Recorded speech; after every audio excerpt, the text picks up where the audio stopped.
How you doing? I'm fine. Hey, girl. Hi. Mr. Blando? That's me. Dean Davis. Nice to meet you, Dean It's Davis. nice to meet you, Mr. Blando. Come on back. Oh, that'd be great.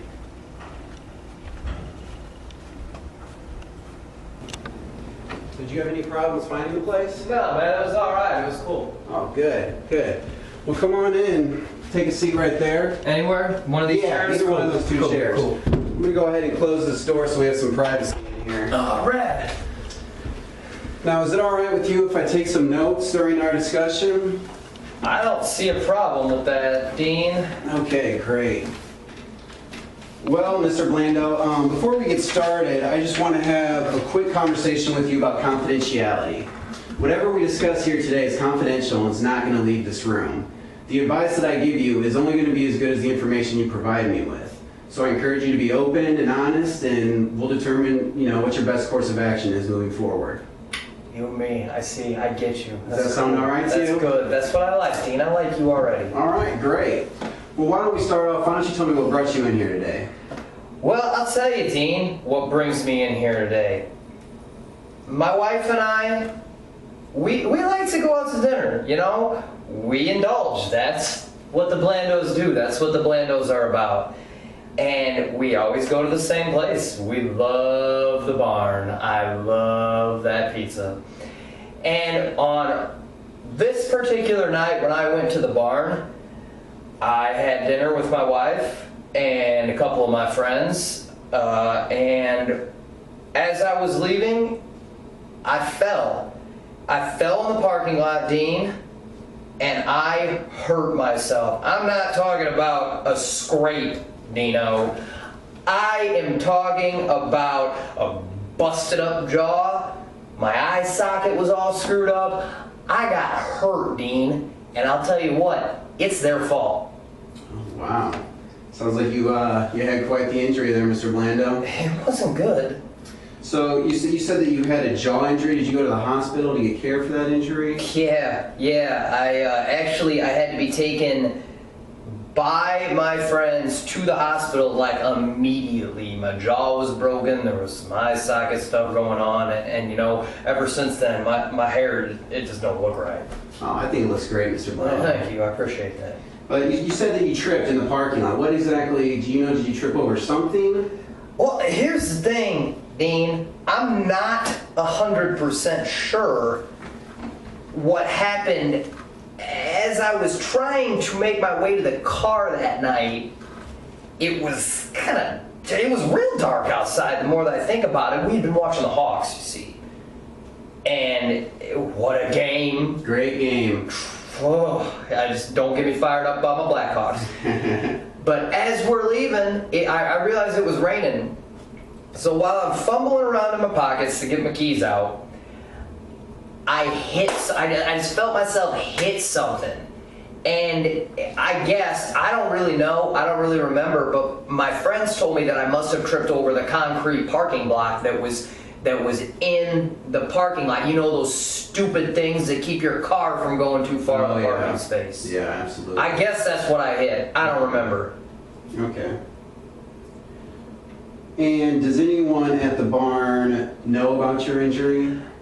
Yeah, they know I got hurt. They know that I fell. They're saying that it wasn't their fault, it wasn't their problem. And I disagree, Dean. It was dark out there, and that block is dangerous.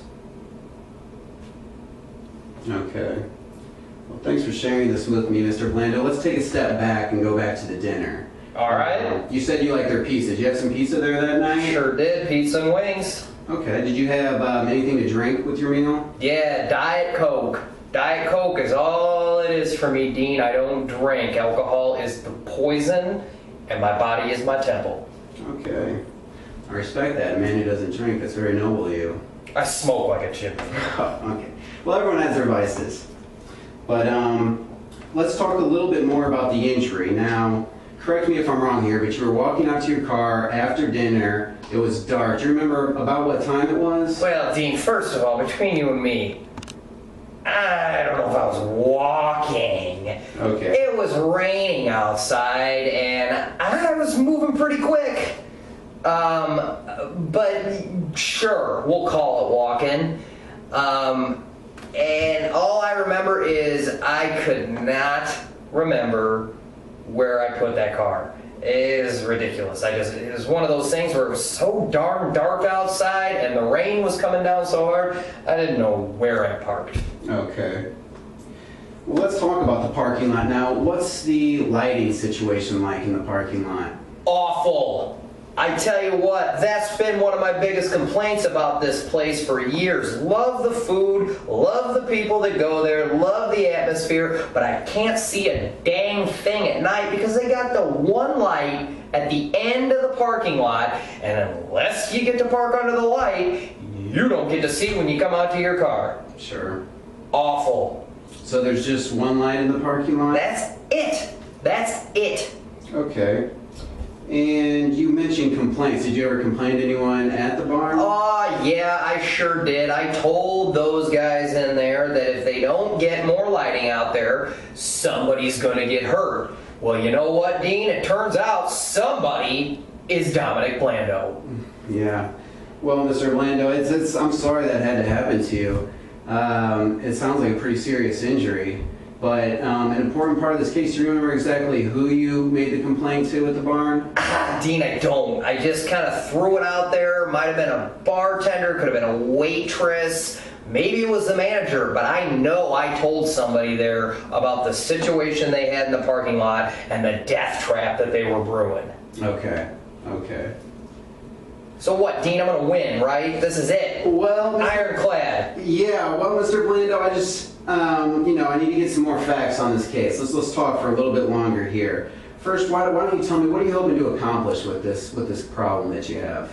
I'm hoping to get some money. My hospital bills are huge, Dean.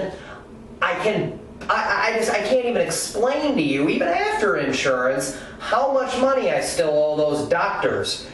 Crooks. It's ridiculous. I gotta get some money to pay my hospital bills. It's their fault that I fell. They should pay for my bills.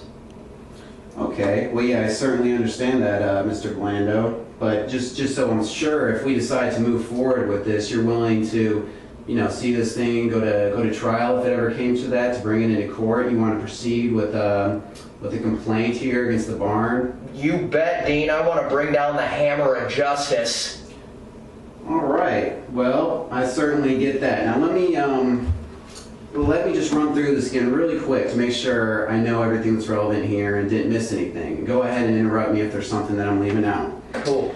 You went to dinner with your wife and a couple of your friends at the barn. You had some pizza there, no alcoholic drinks.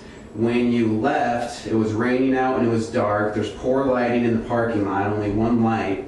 And as you were walking, maybe hurrying a little, you were fumbling for your keys, at which time you were looking for your car and you tripped over a parking block and crashed down to the concrete, to the pavement, sustained injuries, and you've had substantial medical bills since then.